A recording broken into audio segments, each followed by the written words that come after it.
Welcome back to Dvorkin on Debt, where we talk about personal finance and the economy. Money stress isn't just about making ends meet.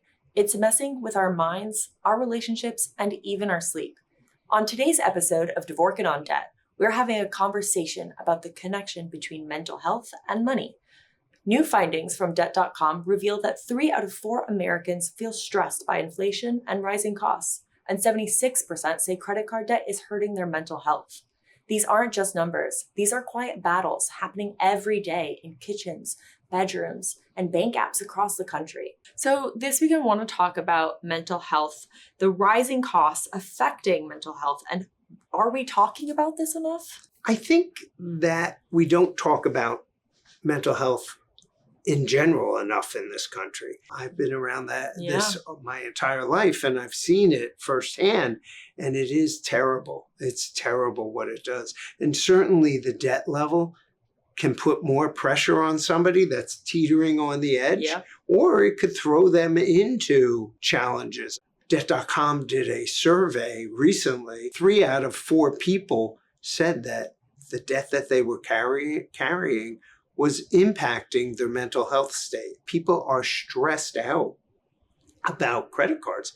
And if you think about it, half of the marriages in this country fail.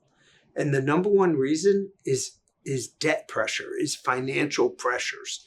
You know, it's not an easy thing to admit to a spouse that you're broke and you try to hide it. And it's really, really sad. I will tell you that the survey turned around, and I think it's actually more than 76% of the respondents came back and said that they're having trouble mentally because of the debt level that they're carrying. And there's only one way to fix it. You got to take action.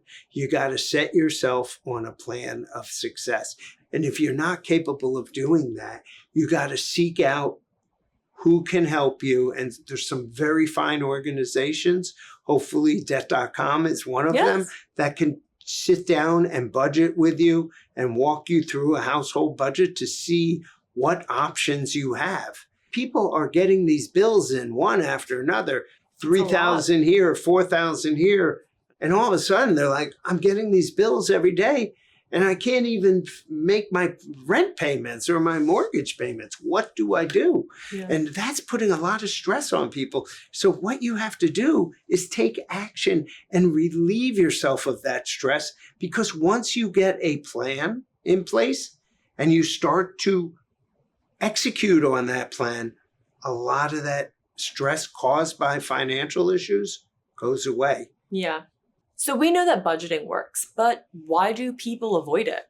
Because it's boring. It stinks. I mean, come on, man. Put it quite frankly, don't you? Listen, you would rather sit there and look at YouTube or I know, I would. Instagram than sit there and actually have to think about something that is really unpleasant, your money. But if you don't start thinking about your money, because your money's always thinking about you, you will be in debt forever. You have to make a plan. What's the old adage?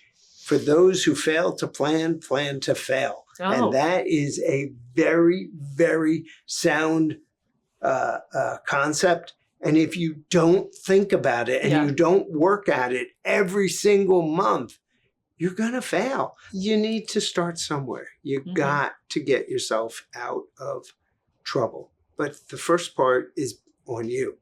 You need to go through, and if you can't sit down and budget yourself using the tools on Debt.com, you certainly can call us, email us, and we'll help you do that, and we'll do it for you and try to give you some really good advice and really good guidance on what you should do, and certainly on maybe what you shouldn't be doing.